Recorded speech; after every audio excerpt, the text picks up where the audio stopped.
तो हम लोग आज स्टार्ट करेंगे कैश फ्लो स्टेटमेंट। बहुत ज्यादा इजी टॉपिक है, कोई टेंशन लेने की जरूरत नहीं है। और आई थिंक अभी सब बच्चा आईसीएससी वाले ही हैं यहाँ पे इस टाइम। आई डोंट थिंक कोई सीबीएसई ने ज्वाइन किया अभी। आप लोग एग्जाम में कैश फ्लो का अच्छा खासा वेटेज है। There will be a full flash question of 10 mark. उसके अलावा भी नाउडेज क्या हो रहा है, कंपैरेटिव कॉमन साइंस के साथ भी एक 2 मार्क का क्वेश्चन आपको मिल जाएगा कैश फ्लो का। 2 या 4 मार्क का सब मिलता है वहां पे। स्टार्ट करते हैं कैश फ्लो स्टेटमेंट की।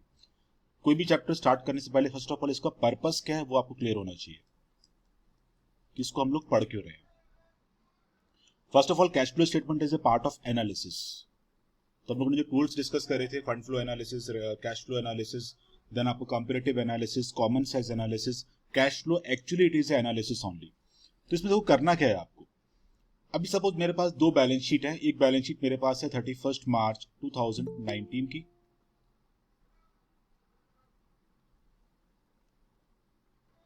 सानी हम लोग कैश फ्लो कवर कर रहे हैं, जस्ट अभी स्टार्ट किया है।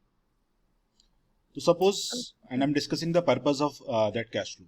तो सपोज मेरे पास दो बैलेंस शीट है। एक बैलेंस शीट है 31 मार्च 19 की और एक बैलेंस शीट मेरे पास है 31 मार्च 2020 की। तो ये दो बैलेंस शीट मेरे पास है। सपोज इस बैलेंस शीट में मेरे पास कैश इन हैंड था, सपोज से it was worth ₹1 lakh. And in this balance sheet suppose मेरे पास कैश इन हैंड है सपोज ₹1,50,000 का। तो दो बैलेंस शीट मेरे पास गिवन है। Eight the beginning I am having a cash in hand of ₹1 lakh और एट द एंड ये कैश इन हैंड कितना हो गया, ₹1,50,000 का। तो इट मींस कि ड्यूरिंग द ईयर आपके बिजनेस में ₹50,000 का कैश बढ़ गया या इंक्रीज हो गया, बिकॉज आपका कैश इन हैंड 1 लाख से बढ़ के 150 हो गया। अब ये कैश क्यों बढ़ा? What is the reason for this? उस रीजन के लिए आप क्या बनाते हो, कैश फ्लो। अभी हो सकता है कि आपने कुछ गुड सेल किए हो, पॉसिबल है। हो सकता है आपने बैंक से लोन लिया हो सकता है आपने मशीन को सेल कर दिया हो, कुछ भी रीजन हो सकता है ना। तो उन रीजंस को फाइंड आउट करने के लिए we have to make the cash flow statement कि कैश जो आपका इंक्रीज हुआ उसका रीजन क्या था, कि कैश गुड्स की वजह से आ रहा है या आपने लोन लिया या मनी कलेक्शन कहीं से किया आपने या मशीन को सेल कर दिया या बिल्डिंग को सेल कर दिया।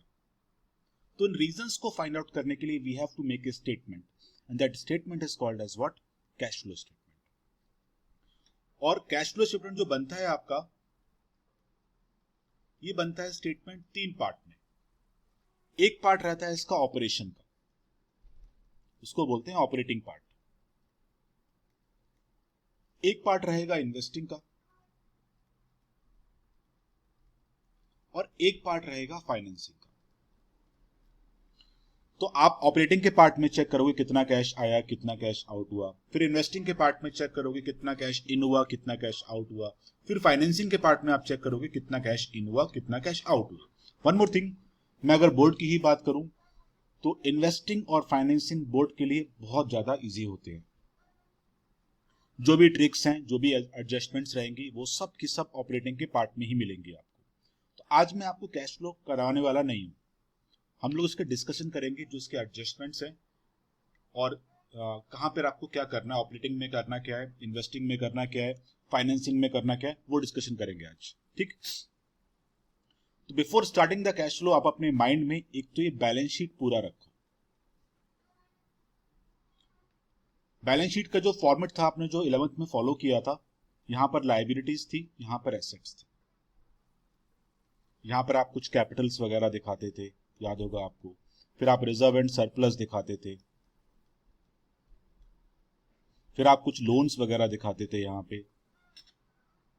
फिर आप करंट लायबिलिटीज में दिखाते थे क्रेडिटर्स, बिल्स पेबल, ये सब कुछ आपका यहां पर आता था।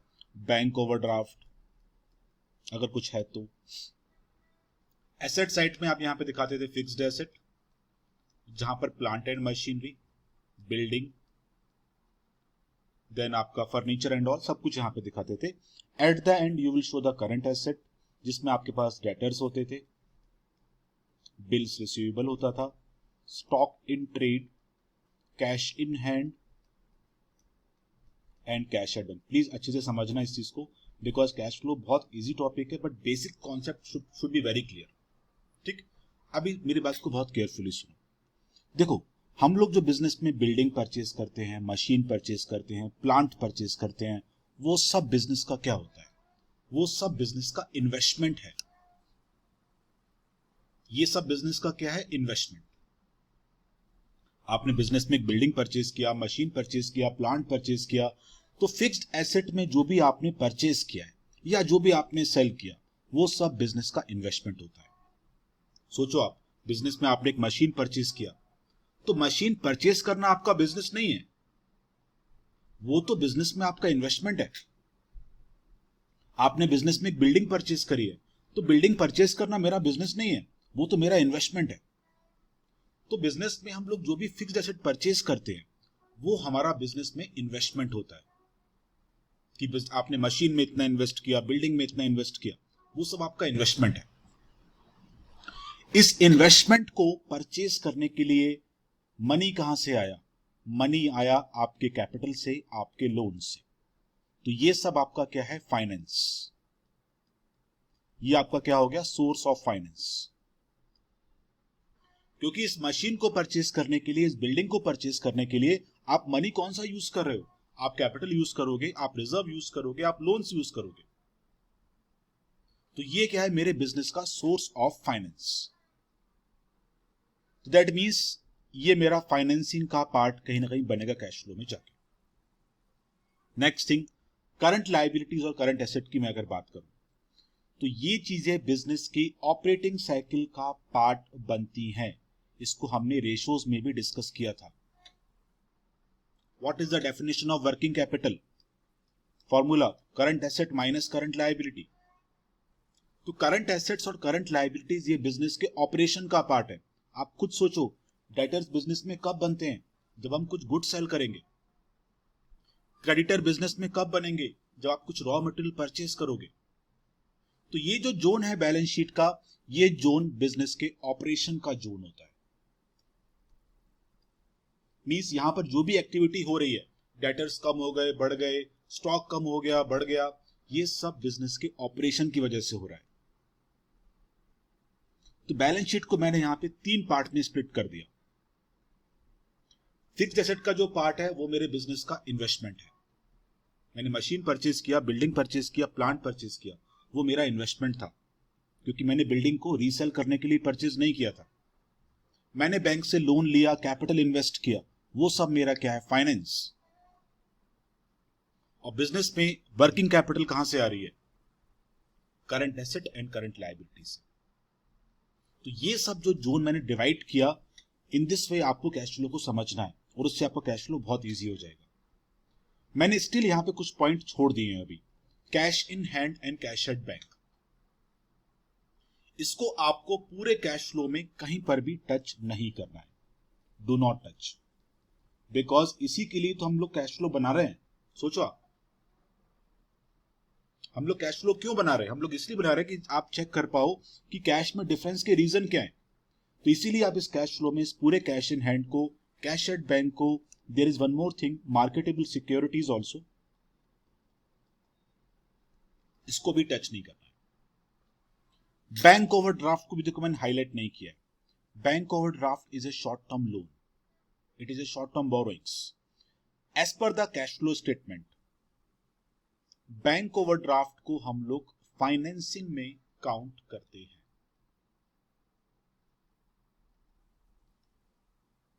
इसको हम लोग करंट लायबिलिटीज यहां पर मान के नहीं चलेंगे, it is A current liability, उसमें कोई डाउट नहीं है। But for the cash flow statement इसको हम लोग एक सोर्स ऑफ फाइनेंस ही मान के चलेंगे। तो बैंक ओवरड्राफ्ट मुझे आपको यहां पर दिखाना है, मतलब फाइनेंसिंग में दिखाना है। तो मैं अगेन बोल रहा हूं, मैंने बैलेंस शीट को यहां पे अभी 4 पार्ट में ब्रेक कर दिया। एक पार्ट क्या था? फिक्स्ड एसेट, ये मेरे बिजनेस का इन्वेस्टमेंट है। दूसरा पार्ट क्या है? कैपिटल एंड लोन्स, ये मेरा सोर्स ऑफ फाइनेंस है। तीसरा पार्ट क्या रहा? Current asset and current liabilities, ये मेरे बिजनेस के ऑपरेशन में काम आते हैं। फोर्थ पार्ट क्या रहा? Cash in hand and cash at bank, इनको मुझे टच भी नहीं करना है पूरे कैश फ्लो में। अभी मुझे बताओ यहां तक किसको क्या डाउट है? आरोही, क्लियर हुआ आपको ये चीज? Yes sir. माही कोई डाउट यहाँ पे?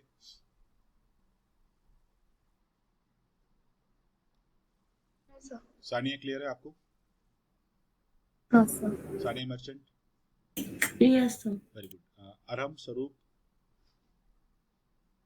Yes sir. Very good. कोई डाउट हो प्लीज पूछ लेना, बिकॉज कैश फ्लो का फाउंडेशन बहुत स्ट्रांग रखो, क्योंकि ये आपको सब क्लियर है ना तो आपको कैश फ्लो बहुत इजी लगेगा। तो एक अपने माइंड में आप इस चीज को रखो कि मेरी बैलेंस शीट में कौन सी चीज कहां पे पार्टिसिपेट करती है, वो पता होना चाहिए आपको। दूसरी चीज, आपके माइंड में एक प्रॉफिट एंड लॉस का फॉर्मेट भी रखो, अपने माइंड में प्रॉफिट एंड लॉस का फॉर्मेट भी रखो आप लोग। देखो, हर एक बिजनेस का एक कोर ऑपरेशन होता है, हर एक बिजनेस का क्या होता है, कोर ऑपरेशन। जैसे सपोज मैं बोलूं, हमारे क्लासेस के नीचे ईरानी कैफे है, सभी लोगों ने देखा भी होगा इसको। इनके बिजनेस का कोर ऑपरेशन क्या है? इनके बिजनेस का ऑपरेशन है टी, बन मस्का, कॉफी ऑफी, ये लोग सेल करते रहते हैं। तो उनको इस ऑपरेशन से जो इनकम आ रही है वो उनके बिजनेस के ऑपरेशन की इनकम है या नहीं है? उस ईरानी कैफे में जो टेबल्स चेयर्स रखी हैं वो उनका इन्वेस्टमेंट है। हर चीज को प्रैक्टिकल एस्पेक्ट से समझो, कैश फ्लो बहुत इजी लगेगा। तो अभी मैं आ रहा हूं प्रॉफिट एंड लॉस के फॉर्मेट के ऊपर, इसको भी अच्छे से समझना प्लीज, क्योंकि ये सब फाउंडेशन स्ट्रांग करोगे तो कैश फ्लो आपको बहुत ही ज्यादा इजी लगेगा। और मैं इसलिए आपसे 11th के फॉर्मेट ही डिस्कस कर रहा हूं, मैं 12th के फॉर्मेट पे आया नहीं। इसलिए आपने इसको कवर किया था 11th में, ट्रेडिंग एंड P&L अकाउंट को। तो आपने कैसे बनाया था? देखो, इसको आपने लिखा था यहाँ पे 2 ओपनिंग स्टॉक, देन आपने लिखा होगा 2 परचेजेस, कुछ अगर परचेज रिटर्न थी तो आपने इसको माइनस किया था यहाँ पे। उसके बाद जो भी आपके वेजेस थे, कैरेज इनवर्ट्स एंड ऑल, वो सब आपने यहाँ पे शो किए थे। इधर आपने क्या दिखाया था? बाई सेल्स, फिर आपने दिखाया by closing stock. This was the format for the trading account, ठीक है ना। क्रेडिट साइड अगर आपकी ज्यादा थी तो आप क्या बोल रहे थे? We are in profit and that profit is called as what? Gross profit. इसको आपने क्या बोला? Gross profit. फिर आपने इस प्रॉफिट को यूज करके स्टार्ट किया प्रॉफिट एंड लॉस अकाउंट। ये ऑलरेडी आप 11th में कवर कर चुके थे। तो आपने यहां पे लिखा by gross profit brought down. फिर आपने आंख बंद करके जो भी सैलरी थी, पोस्टेज, डेप्रीशिएशन, ये सब कुछ आपने शो किया। तो डेप्रीशिएशन, अमोर्टाइजेशन अगर कुछ था, इंटरेस्ट ऑन लोन जो आपने पे किया, ये सब कुछ आपने यहां पे शो किया था। उसके बाद जो भी था, पोस्टेज, सैलरी, सब कुछ आपने यहां पे दिखाया था। एट द एंड आपको क्या मिला? Net profit. सुनते रहना मेरी बात को बहुत ध्यान से। और इसके अलावा अगर आपके पास, इसको मैं हटा रहा हूं, नेट प्रॉफिट को हटाता हूं। सपोज आपके पास कुछ अदर इनकम्स रिसीव हुई, फॉर एग्जांपल आपको कुछ इंटरेस्ट रिसीव हुआ, तो उसको आपने क्रेडिट साइड में दिखाया था बाय इंटरेस्ट रिसीव्ड। सपोज आपको किसी एसेट को सेल करने में कुछ प्रॉफिट हो गया, तो by profit on sale of asset आपने यहां पे दिखाया था। सपोज आपको कुछ डिविडेंड रिसीव हुआ, तो इसको भी आपने क्रेडिट साइड में दिखाया था। Eight the end you will get the net profit. अभी मेरी बात को बस बहुत ध्यान से सुनो। देखो, अभी जैसे मैंने बोला, हर एक बिजनेस का एक कोर ऑपरेशन होता है, हर एक बिजनेस का एक कोर ऑपरेशन होता है।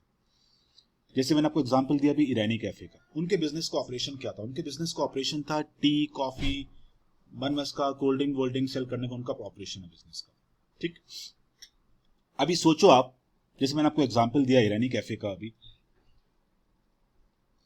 अभी सपोज ईरानी कैफे के पास से फॉर एग्जांपल उनके पास 10 लाख रुपीस का कुछ उन्होंने बैंक में फिक्स डिपॉजिट किया हुआ था। सपोज इन्होंने 10 लाख का बैंक में फिक्स डिपॉजिट किया, अभी उससे इनको इंटरेस्ट आ रहा है 1 लाख रुपीस का एवरी ईयर सपोज। तो ये इंटरेस्ट प्रॉफिट में तो ऐड हो गया, इट इज ए इनकम, उसमें कोई डाउट नहीं है, ना आपको डाउट है ना मुझे डाउट है। बट क्या ये इनकम इनके बिजनेस के ऑपरेशन से आ रही है? सोच के बताओ मुझे। नो, ये इनकम बिजनेस के ऑपरेशन से नहीं आई है। अगर आप अपना बिजनेस आज बंद भी कर दोगे, तब भी आपको ये इनकम रिसीव हो जाएगी। तो दैट मीन्स कि आपके नेट प्रॉफिट में बहुत सारी इनकम्स ऐसी हैं जो बिजनेस के ऑपरेशन से नहीं आती है। सोचो आप, क्योंकि ये income, interest received, profit on sale of asset, dividend received, ये ऐसी इनकम्स हैं जो आपके प्रॉफिट में ऐड हो चुकी हैं, और ये इनकम आपको बिजनेस के ऑपरेशन से नहीं आ रही है। बिजनेस बंद भी कर दोगे तो भी इंटरेस्ट मिलेगा आपको। Profit on sale of machine, मेरे बिजनेस को ऑपरेशन मशीन को सेल करना नहीं था, समझा ना आपको? तो आपके नेट प्रॉफिट में ये इनकम्स ऐड हो चुकी हैं, और ऐसी इनकम को मैं क्या बोलता हूं? Non operating income. क्या बोलता हूं मैं इसको? Non operating income. Because these income does not arise because of operation of the business. That's why these incomes are called as what? Non-operating income. Coming to the debit side, depreciation, amortization. It is a 100% operating expenditure. उसमें कोई doubt नहीं है। But depreciation में, amortisation में कोई cash का outflow नहीं होता है। सोचो ना, आपके पास एक कार है, उस कार का value year by year, month by month कम हो रहा है। क्या आप उसके लिए किसी को कुछ पे करते हो? नो। बट अगर आप यहां पर देखो तो आप अपने प्रॉफिट से डेप्रिसिएशन को माइनस कर चुके हो। समझा ना आपको ये? बट एक्चुअली यहां पर बिजनेस से कोई भी कैश का आउटफ्लो तो नहीं होता है। It is a loss. ना उसमें आपको डाउट है ना मुझे डाउट है। बट इस लॉस के लिए क्या आपने किसी को कुछ पे किया? नो। आप सैलरी पे करते हो, आप पोस्टेज पे करते हो, आप इंटरेस्ट पे करते हो, बट डेप्रिसिएशन का अमाउंट, अमोर्टाइजेशन का अमाउंट मैं किसी को पे नहीं करता। एंड हम लोग पढ़ क्या रहे हैं? Cash flow statement. तो these expenditures are called as what? Non cash expenditure. It is called as what? Non cash expenditure. Because इसमें कैश का आउटफ्लो नहीं हो रहा है। मैं अगेन बोल रहा हूं, depreciation, amortisation, these both are operating expenditure, उसमें कोई डाउट नहीं होना चाहिए। But because in these expenses आपका कैश का कोई आउटफ्लो नहीं हुआ, इसीलिए कैश फ्लो में मैं इनको काउंट नहीं करता हूं। एक और है यहां पे इंटरेस्ट ऑन लोन। तो जो हम बोरोइंग्स करते हैं, उस पर जो हम इंटरेस्ट पे करते हैं, these expenditure are also called as what? Non operating expenditure. तो ये चीज अपने माइंड में रखो। कैश फ्लो बहुत इजी लगेगा आपको। मैं इसलिए कैश फ्लो स्टार्ट ही नहीं कर रहा हूं अभी, तो मैं आपको बेसिक समझा रहा हूं कैश फ्लो में करना क्या है आपको। तो प्रॉफिट एंड लॉस में देखो मैंने क्या किया। जो मेरे पास नेट प्रॉफिट था, उस प्रॉफिट में बहुत सारी इनकम्स ऐसी थी जो मेरे बिजनेस के ऑपरेशन से अराइज नहीं हो रही थी। और इनकम को मैंने क्या बोल दिया? These incomes are non operating incomes. Expenditure side में देयर आर सम एक्सपेंडिचर जहां पर आपके बिजनेस से कोई कैश का आउटफ्लो नहीं होता है। तो these expenses are called as what? Non cash expenditure. उसके बाद हम लोग जो इंटरेस्ट पे करते हैं, interest on borrowings, these expenditures are called as what? Non operating expenditure. समझा आपको? तो देखो अभी आप समझना इस चीज को। तो अगर मैं आपसे बोलूं कि मुझे नेट प्रॉफिट से चल के बिजनेस के ऑपरेटिंग प्रॉफिट पे जाना है, सपोज मैं आपसे ये बोलूं अभी, तो आप क्या करोगे? आप इस इनकम को नेट प्रॉफिट से माइनस करोगे, minus non operating income. Minus क्यों करोगे? बिकॉज आपके नेट प्रॉफिट में ये इनकम ऑलरेडी ऐड हो चुकी है। And I need operating profit, means ऐसा प्रॉफिट मुझे चाहिए जो बिजनेस के ऑपरेशन से आ रहा है। ऑपरेटिंग प्रॉफिट मींस ऐसा प्रॉफिट जो आपको बिजनेस के ऑपरेशन से रिसीव हुआ। तो अगर आप नेट प्रॉफिट से स्टार्ट कर रहे हो तो आपको पहले तो इन इनकम्स को यहां से माइनस करना होगा, बिकॉज आपके नेट प्रॉफिट में ये इनकम्स ऐड हो चुकी हैं। उसके बाद जो आपके पास नॉन ऑपरेटिंग एक्सपेंडिचर्स हैं उनको आपको प्लस करना होगा। तब जाके आप कहां पहुंचोगे, आप पहुंचोगे ऑपरेटिंग प्रॉफिट में। बट हम लोग यहां पे बात कर रहे हैं कैश फ्लो की, तो कैश फ्लो में हम नॉन कैश एक्सपेंडिचर भी काउंट नहीं कर सकते, तो इसीलिए मैं इसको भी ऐड करूंगा। तो अभी आप समझ रहे हैं इस चीज को, आपके पास जो नेट प्रॉफिट आया था लास्ट में, क्वेश्चन यहीं पे खत्म नहीं होता है। इस नेट प्रॉफिट से आपको अभी क्या पे करना है, इससे आपको अभी टैक्स पे करना होता है। सोचो अभी आप, ये प्रॉफिट कौन सा था, जो आपके प्रॉफिट एंड लॉस के लास्ट में प्रॉफिट आया आपके पास, on that profit you have to pay tax now. Tax pay करने के बाद जो प्रॉफिट बचा, that profit is called as profit after tax. और इस प्रॉफिट आफ्टर टैक्स के बाद आप क्या पे करते हो, प्रेफरेंस का डिविडेंड। इसको समझना बहुत अच्छे से, क्योंकि समझना बहुत जरूरी है। इसके बाद जो प्रॉफिट बचता है हमारे पास, उससे हम क्या पे करते हैं, इक्विटी का डिविडेंड।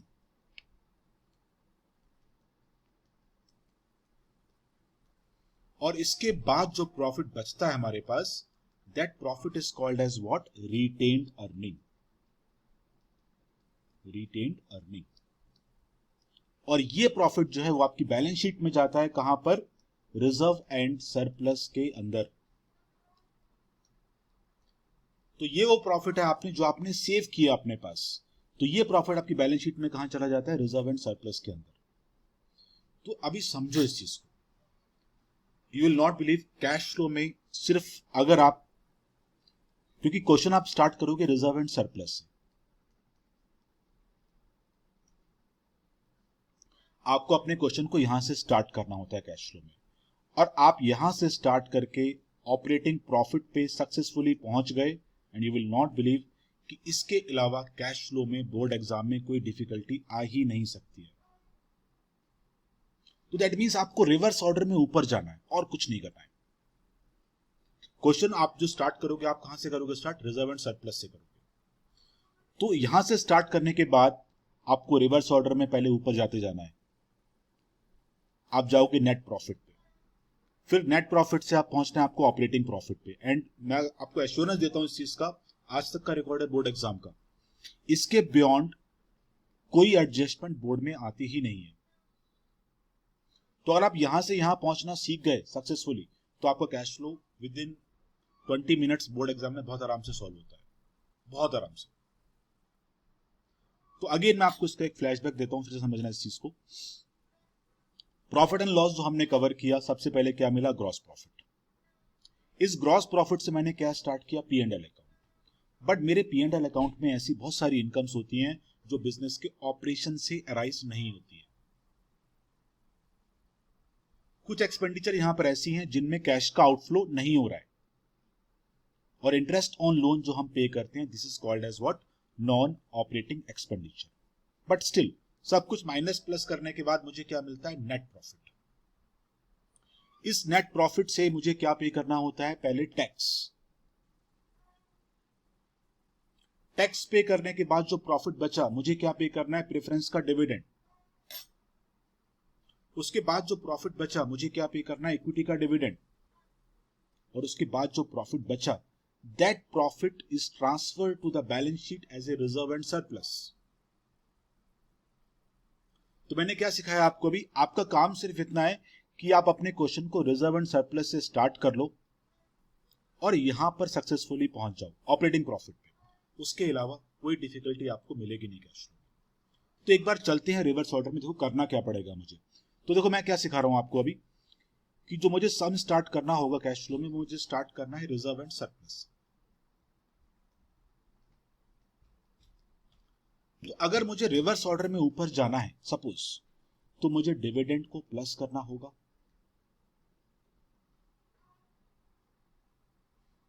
मुझे टैक्स को प्लस करना होगा। डिविडेंड और टैक्स को प्लस करने के बाद मैं कहां पहुंच जाऊंगा, मैं पहुंच जाऊंगा नेट प्रॉफिट बिफोर टैक्स। मैं पहुंच गया अभी कहां पे, net profit before tax. Net profit before tax पे पहुंचने के बाद अभी मुझे कहां जाना है, आगे मुझे पहुंचना है ऑपरेटिंग प्रॉफिट पे। तो यहां पर पहुंचने के लिए आपके नेट प्रॉफिट में देयर आर वेरियस इनकम्स जो आपके बिजनेस के ऑपरेशन से नहीं आती हैं। ऐसी इनकम्स को आपको यहां पे माइनस करना पड़ेगा, नॉन ऑपरेटिंग इनकम जिनको हम बोलते हैं, जिसमें आपको मिलेगा interest received, dividend received, profit on sale of asset and all, वो सब मिलेगा आपको। उसके अलावा मेरे पास अगर कुछ नॉन ऑपरेटिंग एक्सपेंडिचर है तो मैं उसको प्लस कर दूंगा, जो मैंने आपको ऊपर भी सिखाया भी था। और अगर कुछ नॉन कैश एक्सपेंडिचर भी हैं तो मैं उसको भी प्लस करूंगा, तब जाके मैं कहां पहुंच जाऊंगा, ऑपरेटिंग प्रॉफिट के पास। और अगेन मैं बोल रहा हूं, आप अगर यहां से यहां पहुंचना सीख जाओ कैश फ्लो में, उसके अलावा कैश फ्लो में डिफिकल्टी होती ही नहीं है बिल्कुल। And you will not believe, जितने भी एडजस्टमेंट्स आपको मिलेंगे सब इसी के बीच में मिलेंगे, इसके बियॉन्ड एडजस्टमेंट आता नहीं है बोर्ड एग्जाम में। तो आपका टास्क सिर्फ इतना सा है कि रिजर्व एंड सरप्लस से स्टार्ट करो, रिवर्स ऑर्डर में ऊपर जाना है आपको। तो डिविडेंड को प्लस कर दो, टैक्स को प्लस कर दो, कुछ अगर आपके पास ऐसी इनकम्स हैं which are non operating in nature, उनको माइनस कर दो, कुछ ऐसे एक्सपेंसेस आपके पास हैं which are non operating in nature, उनको प्लस कर दो, और कोई भी अगर आपके पास नॉन कैश एक्सपेंडिचर है उसको भी प्लस कर दो, और आप कहां पहुंच जाओगे, ऑपरेटिंग प्रॉफिट पे। और यहां पे पहुंच गए तो उसके बाद का जो कैश फ्लो है वो तो बहुत इजीली सॉल्व होता है। अभी मुझे बताओ यहां तक के पार्ट में किसको क्या डाउट है, क्योंकि आपको पहले वही सीखना है। कैश फ्लो तो बहुत बहुत बात की बात है, आपको पहले वही सीखना है कि मुझे रिजर्व एंड सरप्लस से स्टार्ट करके ऑपरेटिंग प्रॉफिट पे कैसे पहुंचना है, क्योंकि वो प्रोसेस अगर क्लियर हो गया, बाद का कैश फ्लो तो आप 20 मिनट में मतलब पूरा समझ जाओगे, बाकी उसमें है ही नहीं कुछ कैश फ्लो में। अभी मुझे बताओ किसको कहां पर क्या डाउट है, क्योंकि ये पार्ट बहुत इंपॉर्टेंट है। स्वरूप क्लियर हुआ? Yes sir. अच्छे से समझ में आया? Yes sir. आरोही क्लियर हुआ आपको? Yes sir. माही कोई डाउट? रिहान ने भी ज्वाइन किया ना आज। रिहान, आपको समझ में आया ये चीज?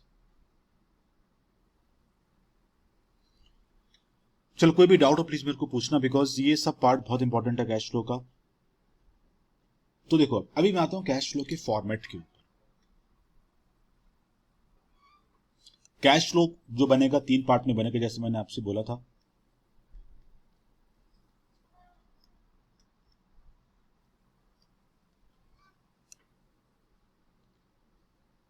तीन पार्ट में इसका जो सबसे इंपॉर्टेंट पार्ट है वो है ऑपरेटिंग का ही पार्ट है। तो सबसे टॉप में आपको लिखना होता है cash flow from operating activities, सबसे पहले आपको वही लिखना है, cash flow from operating activity. हर चीज को अच्छे से समझना, मैं इसलिए क्लास का रिकॉर्डिंग भी कर रहा हूं आज, जिससे कि आप बाद में भी रेफर कर सकते हो। सबसे पहला वर्डिंग जो कैश फ्लो का होता है वो होता है नेट प्रॉफिट बिफोर टैक्स। पहला वर्डिंग क्या होगा यहां पे, नेट प्रॉफिट बिफोर टैक्स। आपके स्कूल में यहां पर वो ऐड किया है क्या, एक्स्ट्राऑर्डिनरी आइटम्स भी ऐड किया है कि साथ में नहीं किया है आप लोगों के स्कूल में? कोई आइडिया किसी को? कैसा? आपके स्कूल में यहां पर ये वर्ड भी ऐड किया हुआ है क्या, net profit before tax and extraordinary items? No sir, just net profit before tax. Okay okay, चलो ठीक है। तो देखो कैश फ्लो का पहला वर्डिंग क्या है, नेट प्रॉफिट बिफोर टैक्स। हर एक वर्ड को समझना अच्छे से।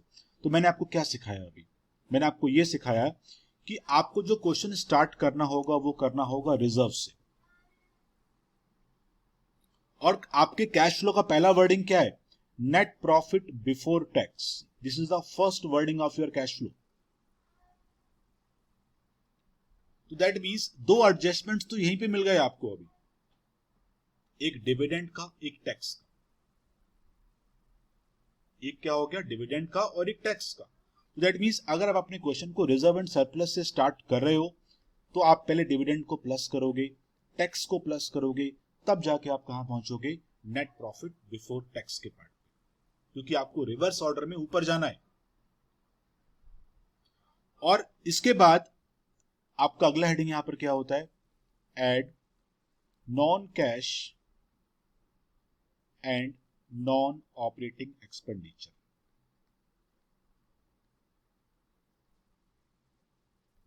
तो देखो मैंने आपको जस्ट पूरा मैंने आपको चार्ट में दिया है। तो आप पहले यहां पे देखो मैंने क्या सिखाया था आपको अभी, नेट प्रॉफिट बिफोर टैक्स पे आप पहुंच गए और आपका टास्क क्या है, आपका टास्क ये है कि आपको पहुंचना है ऑपरेटिंग प्रॉफिट पे ना। तो कोई भी ऐसा expenditure which is non cash and non operating, उसको आपको प्लस करना पड़ेगा, उसको आपको ऐड बैक करना पड़ेगा। तो मेरा फॉर्मेट भी तो यही बोल रहा है, add non cash and non operating expenditure. इसमें क्या क्या मिल सकता है आपको, देखो आपने कुछ इंटरेस्ट ऑन लोन वगैरह पे किया, कुछ डेप्रिसिएशन अगर है, कुछ अमोर्टाइजेशन है, कुछ loss on sale of asset है, ये सब कुछ आपको यहां पर मिल जाएगा। इवन अगर आपने कुछ नया प्रोविजन क्रिएट किया है, like for example provision for doubtful debts अगर आपने क्रिएट किया है, तो ये सब आपको यहां पर ऐड बैक करने पड़ेंगे। अगला आपका हेडिंग यहां पे क्या रहेगा, लेस नॉन ऑपरेटिंग इनकम्स।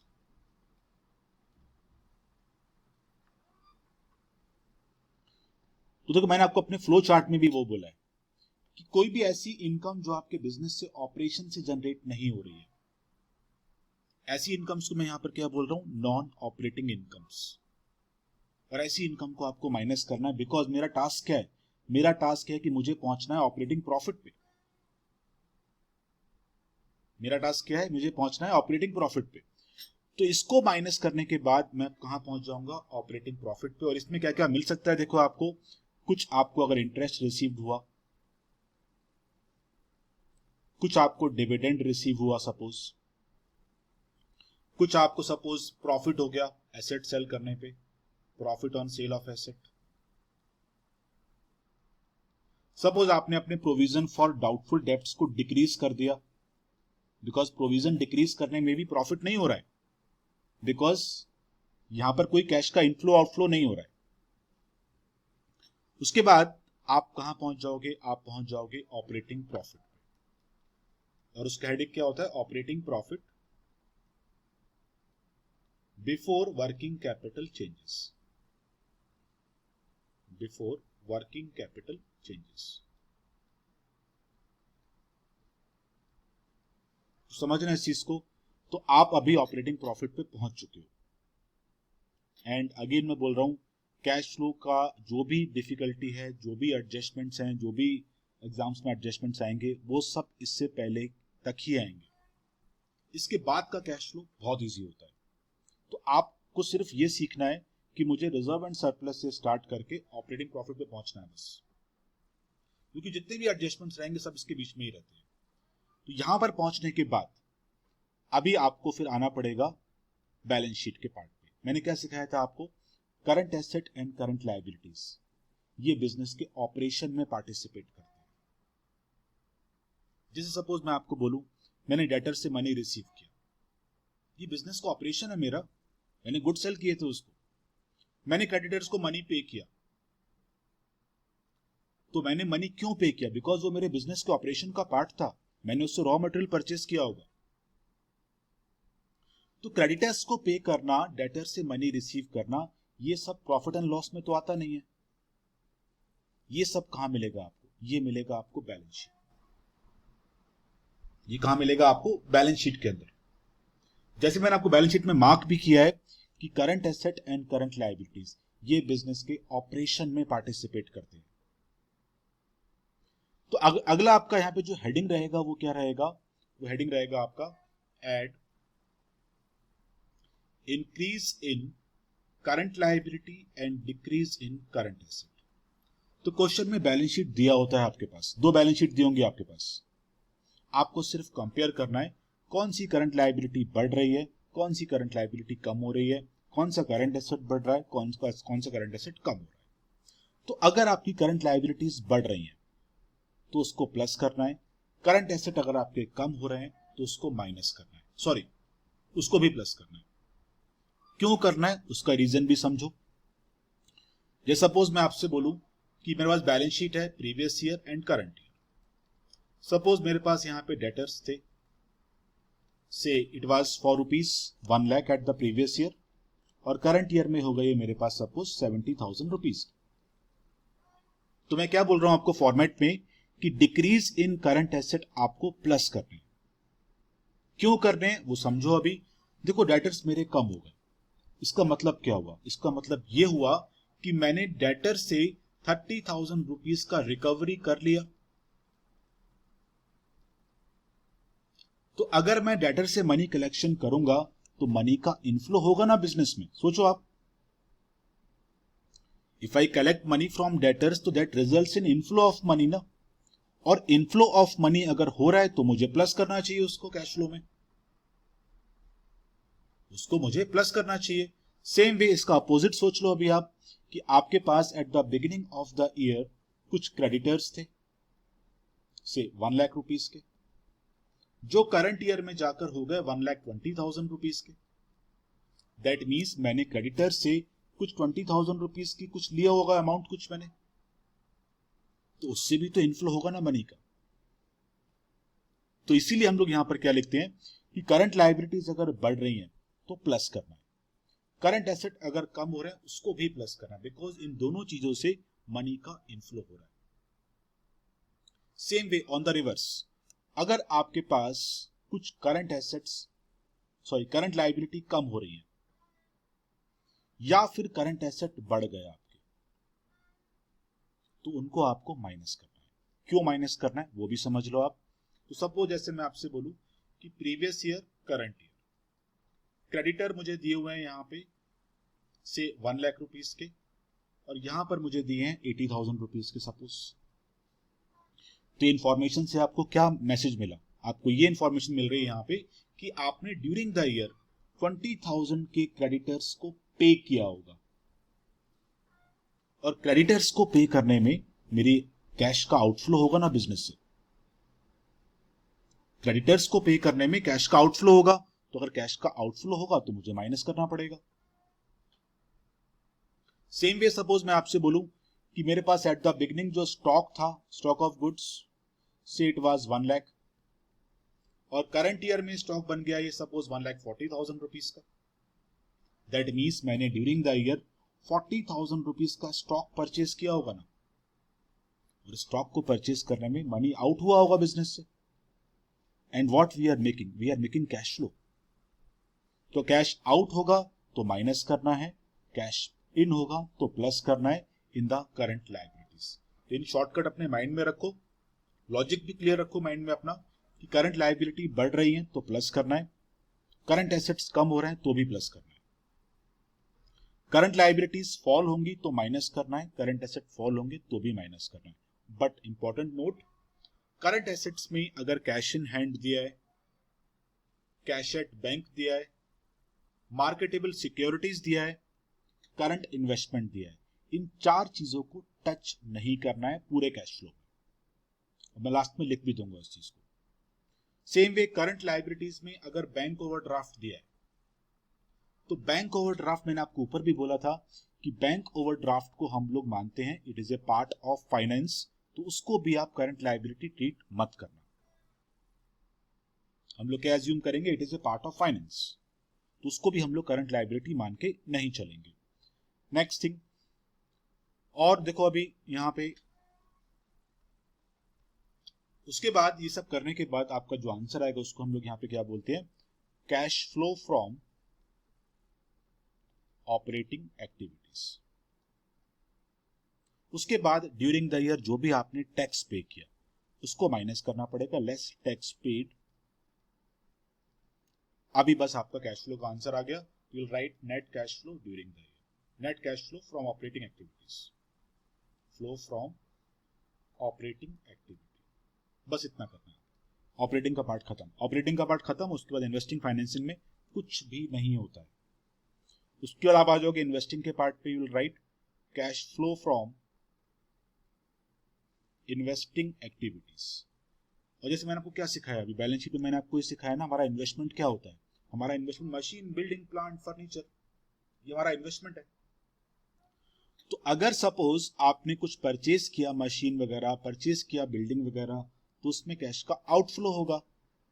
तो जो भी आपने परचेज किया sorry purchase of fixed asset में जो भी आपके पास मशीन परचेज करी, बिल्डिंग परचेज किया, प्लांट परचेज किया, इन सब में मनी का आउटफ्लो होता है। आउटफ्लो है तो माइनस कर दो। कुछ आपने अगर सेल किया है, सेल ऑफ फिक्स्ड एसेट, यहां पे कोई फॉर्मेट नहीं है, कुछ भी लिखो ऐसे, प्लस कर दो। उसके अलावा देखो मैंने आपको क्या सिखाया था प्रॉफिट एंड लॉस में, अभी प्रॉफिट एंड लॉस में आपको कुछ इंटरेस्ट रिसीव हुआ। इंटरेस्ट क्यों रिसीव हुआ? क्योंकि आपने इन्वेस्ट किया होगा ना। आपको डिविडेंड रिसीव हुआ, क्यों रिसीव हुआ? क्योंकि आपने किसी कंपनी के शेयर्स में इन्वेस्टमेंट किया होगा। तो ये जो इंटरेस्ट आपको रिसीव हुआ, ये आपकी इनकम ऑपरेशन से तो नहीं आई ना। वो इनकम कहां से आई? आपके इन्वेस्टमेंट से आ रही है। तो ऐसी इनकम को भी प्लस कर दो। Interest received, dividend received, rent received, और उसके बाद आप चेक कर लो आपका इन्वेस्टिंग का आंसर क्या आ रहा है, प्लस में आ रहा है, माइनस में आ रहा है। बस इन्वेस्टिंग में आपको और कुछ नहीं करना है। You will write cash flow from investing activities, बस इतना लिख दो। उसके बाद आप आओगे फाइनेंसिंग के पार्ट पे। You will write cash flow from financing activities. और मैंने बैलेंस शीट में क्या सिखाया आपको अभी? हमारा सोर्स ऑफ फाइनेंस क्या है? हमारा कैपिटल, हमारे लोन्स, ठीक है ना। तो कैपिटल अगर आपका इंक्रीज हो रहा है, दैट मीन्स आपने कुछ मनी रेस किया होगा थ्रू शेयर्स। तो कोई भी इनफ्लो अगर हो रहा है तो उसको प्लस कर दो, इंक्रीज इन कैपिटल। अगर आपने शेयर्स को रिडीम किया तो आउटफ्लो होगा, डिक्रीज इन शेयर कैपिटल। आपने सपोज कुछ बोरोइंग्स करी है, लोन आपके बढ़ रहे हैं, तो उसमें मनी का इनफ्लो होगा। तो कोई भी इनफ्लो हो रहा है तो उसको प्लस कर दो। और अगर आपने लोन को रीपे किया है तो आपकी लायबिलिटी कम हो रही होगी, तो आपने मनी का वहां पर आउटफ्लो किया होगा। अपार्ट फ्रॉम दैट, जो आपने इंटरेस्ट वगैरह पे करते हैं, interest on loan, interest on loan पे करना, ये भी फाइनेंसिंग का पार्ट है। डिविडेंड पे करना, ये भी फाइनेंसिंग का पार्ट है। इतना करने के बाद आप चेक कर लो आपका फाइनेंसिंग का आंसर कितना आ रहा है। तो cash flow from financing activities इतना कर लो। ऑपरेटिंग का सॉल्व कर लिया, इन्वेस्टिंग का कर दिया, फाइनेंसिंग कर दिया। उसके बाद तीनों को प्लस करना होता है। You will write net cash flow during the year. Net cash flow during the year. तो जो भी आपके आंसर्स आए थे ऑपरेटिंग के, इन्वेस्टिंग के, फाइनेंसिंग के, इसको प्लस कर दो। प्लस करने के बाद जो भी आंसर आएगा उसमें आपको ऐड करना होगा, add opening cash and cash equivalent.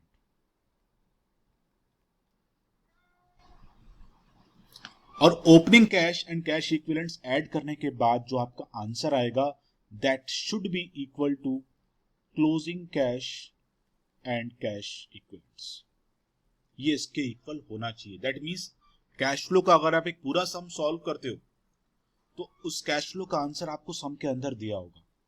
Means इन तीनों को ऐड करने के बाद अगर आप उसमें ओपनिंग कैश प्लस कर दोगे तो जो आपका आंसर है वो क्लोजिंग कैश के इक्वल आना चाहिए। क्यों आता है उसका लॉजिक भी समझो। जैसे मैंने आपको बोला अभी यहाँ पे कि हम लोग कैश फ्लो क्यों बना रहे हैं। ये प्रीवियस ईयर की बैलेंस शीट है, ये करंट ईयर की बैलेंस शीट है। प्रीवियस ईयर में आपके पास सपोज कैश इन हैंड था से 1 लाख रुपीस का। करंट ईयर में कैश इन हैंड हो गया सपोज 1,50,000 रुपीस का। तो हमारा कैश फ्लो का पर्पस क्या था? हमारा पर्पस ये था कि चेक करना है मुझे कि 50,000 रुपीस का कैश कहां से आया। तो उसके लिए मैंने क्या किया? उसके लिए मैंने इसको 3 पार्ट में ब्रेक कर दिया। ऑपरेटिंग का पार्ट अलग, इन्वेस्टिंग का पार्ट अलग, फाइनेंसिंग का पार्ट अलग। और इन तीनों का जो टोटल होगा वो 50,000 रुपीस आना चाहिए।